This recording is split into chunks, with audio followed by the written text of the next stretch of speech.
Hi. My name is Joseph Shrayhan. I'm a 14-year-old boy with nonverbal autism. As you can hear, I'm using a text reader to speak. I'm not a popular YouTuber, but the ones who know about me probably see me as the person who makes fun of people with autism. And that is true. I was. For my second video, I'd like to say an apology to a cubing YouTuber Mr. FYNN. Now Mr. FYNN is a YouTuber who makes videos about Rubik's Cubes. He is also autistic, as you probably know, and does not deserve the way I treated him. I would, and sometimes still do, tell people that he has autism and make fun of him for it. I would even give death threats and tell him big lies. So to Finn, I'm sorry for what I've been saying to you. You don't deserve it, and I was just saying things because I was mad at other things and just took it out on you and other people with autism. I am also autistic, and nonverbal, so I really had no reason to make fun of someone who can talk, and does way better things than I could ever do, and is a lot nicer and more kind than I'll ever be. The reason I was doing that is because I was jealous. I was envy of Finn for the things he could do, that he didn't let autism stop him from accomplishing anything. His parents always loved him and never thought of him in bad ways. My last video, it's called Autism, is from a song I found on YouTube called Why Can't You Understand Me? And was a rap song about a dad raising a kid with autism. This dad was like my dad, not loving me for who I am, and wishing I was better, stronger, and most of all, neurotypical. My dad always hated the fact that I had autism, and didn't love me for who I am. To him I was a burden my dad couldn't carry. When I was born my dad knew something was off. It wasn't until 2 years later when I was diagnosed with autism. That's when my dad began to flip out. He was really hoping for a normal kid, and didn't want his son to have a disability. But he took things too far throughout the next 12 years. Which I will explain in the rest of the video. After I was diagnosed, we started off very poor, with only $1,500 in my dad's bank account. We spent almost $900 of it for me to take ABA therapy, and realized we only had $600 left and had to stop spending money on anything but food. That's when my dad forgot about paying rent. Soon we had only $200 left from buying food, and had to pay before the end of the year. That is when my dad really started to wish he didn't have me. If he wouldn't have spent $800 on ABA therapy, we would have had enough money to pay rent. One night I was having a meltdown, and my dad couldn't take it anymore. He ran away from me and didn't come back for 3 days. When he came back, me and my mom both knew something had changed. My dad told my mom he had found a way to make money, but didn't tell my mom what it was. He was gone from 5 a.m. to 10 p.m. every day, so I almost never got to see him. Every day was the same for 7 years. But one day my dad came back 5 hours early.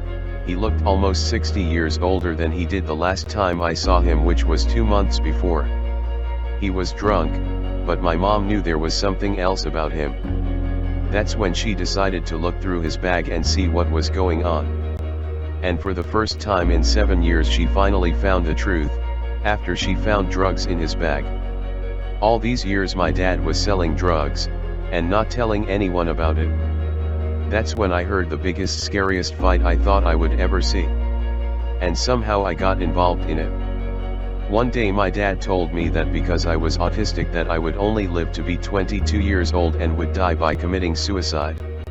A few months later I found out that one of my favorite YouTubers, yes that's right, Mr. FYNN, also had autism.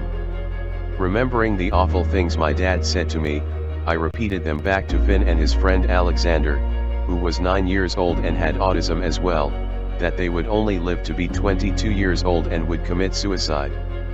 I didn't want to say that, but I was afraid it was true for anyone who has autism.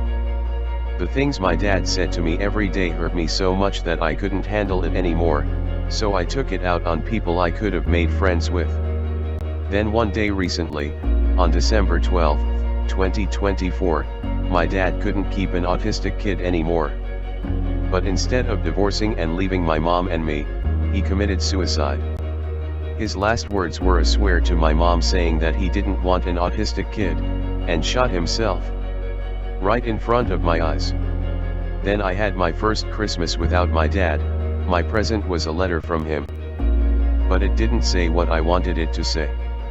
The letter from my dad said, "You need to learn to beat the F word out of your autism or I will commit suicide tomorrow," written on December 11th. Me and my mom read it, and we cried and cried all day. A few days later the year changed. It was my first year without my dad. And made me very sad. I hope you enjoyed the story I told you. Why can't you understand me? Why can't I understand you? What can I do to get through to you, through to you?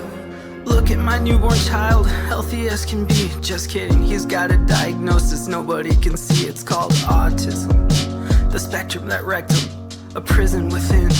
I feel like I lost him, his mind is a puzzle, but I'm the one in pieces. Doctors say there's no cure, so I pray to Jesus. I'd never choose this kind of news. If birth is a gamble, did I just lose? It's always a surprise when a dream dies, and you realize it's time to reprioritize. And your happily ever looks miserable forever, and there's no hope your kid will ever get better. I feel guilty for feeling sad. Your kid is special, aren't you glad? A kid like Cody Lee can't be that bad. He looks normal, used to speak 100 words but lost them. Didn't vaccinate and he still got autism. Why can't you understand me? Why can't I understand you? What can I do to get through to you, through to you? Why can't you understand me? Why can't I understand you? Oh, can you see what I'm going through, Sometimes I wonder, what did I do wrong? You acting normal, didn't last that long. Now you destroy your room and smear poop on the wall. I remember when you first learned how to crawl. You used to smile and respond to my voice. Now you don't know where to look because of all of the noise. Sometimes I can't stand seeing him. He reminds me of the prayers God isn't answering. I'm trying to be a good father, why bother? If I left you'd find another. What should I do when you scream for hours? I wanted to be super dad, but I lost my powers. Sometimes I say my life would be better without you, a coping mechanism for my broken heart coming through. Before you judge and invalidate my feelings, would you love me and help this bleeding heart find healing? Why can't you understand me? Why can't I understand you? What can I do to get through to you, through to you? Why can't you understand me? Why can't I understand you? Oh, can you see what I'm going through, What's gonna happen after I die? Tell me how to switch places. I promise I'll try. Nothing's for sure, still hoping for a cure. Even when people judging me for thinking you're not pure.